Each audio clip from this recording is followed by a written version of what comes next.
విజయవాడ ఇందిరాగాంధీ స్టేడియంలో ఆట విడుపు కార్యక్రమం మూడో రోజుకి చేరుకుంది. ఎమ్మెల్యేలు ఎమ్మెల్సీలు ఎంతో ఉత్సాహంగా అయితే గేమ్స్ ఆడటం జరుగుతుంది. మూడో రోజు ఎంపీ కేసినేని శివనాథ్ గారు వచ్చారు. సార్, ఎలా అనిపిస్తుంది ఇటువంటి కార్యక్రమాలు కండక్ట్ చేయడం? చాలా ఆనందంగా ఉంది.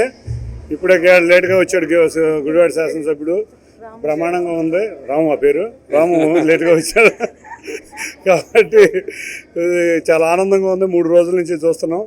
ఇప్పుడే స్పీకర్ గారు సౌత్ ఇండియన్ లెజిస్లేచర్స్ క్రికెట్ టీంని వైజాగ్లో మీరు స్పాన్సర్ చేయాలని అన్నారు. తప్పకుండా చేస్తామని ఆంధ్ర క్రికెట్ అసోసియేషన్ తరఫున మాటిచ్చాం. అదేవిధంగా రేపు రాబోయే కాలంలో సౌత్ ఇండియాలో ఉన్న ప్రతి స్టేట్లో వాళ్ళని ఆహ్వానించి ఎమ్మెల్యేలని ఎమ్మెల్సీని ఇండియాలోనే ఒక ప్రప్రథమంగా స్పీకర్ గారి సలహా సూచనల మీదకు వైజాగ్లో క్రికెట్ మ్యాచ్లు కూడా పెడుతున్నాం.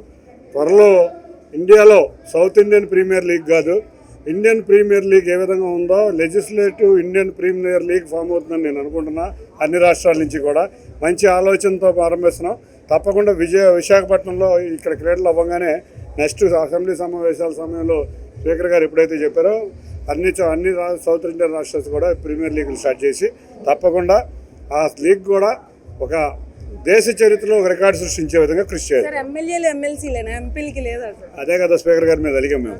అదే చెప్పాము ఇందాకే, మేమందరం ఎంపీలు మీ మీద అలిగాం సార్, మమ్మల్ని ఎవరిని పిలవరా, జర్నలిస్టులు కూడా పిలిచారు, మేము ఎంపీలు ఏం ఎంజాయ్ చేసుకున్నాం అంటే లేదు మీరు అందరూ ఊర్లో లేరు, తప్పకుండా పిలుస్తానన్నారు.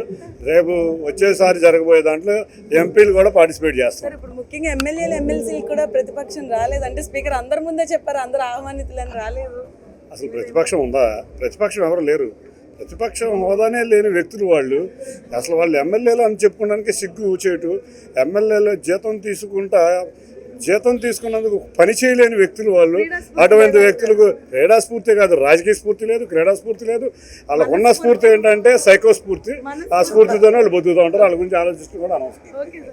సో ముఖ్యంగా చూసారు కదా, రానున్న రోజుల్లో క్రీడల యొక్క ప్రాధాన్యత దేశవ్యాప్తంగా పెంచేందుకు ఆంధ్రప్రదేశ్ ఒక మొదటి అడుగు వేస్తుంది. ఆంధ్రప్రదేశ్లో క్రీడల స్ఫూర్తి మరింతగా పెరిగేటట్టు కూడా కూటమి ప్రభుత్వం తోడ్పడుతుందని చెప్పడం జరిగింది. వైసీపీకి క్రీడా స్ఫూర్తి, మానసిక స్ఫూర్తి, రాజకీయ స్ఫూర్తి 3 లేవని కూడా ఎంపీ చెప్పడం జరుగుతుంది. ఇది ఇక్కడ పరిస్థితి. వీడియో జర్నలిస్ట్ పవన్తో బిందు, వైకే న్యూస్, విజయవాడ.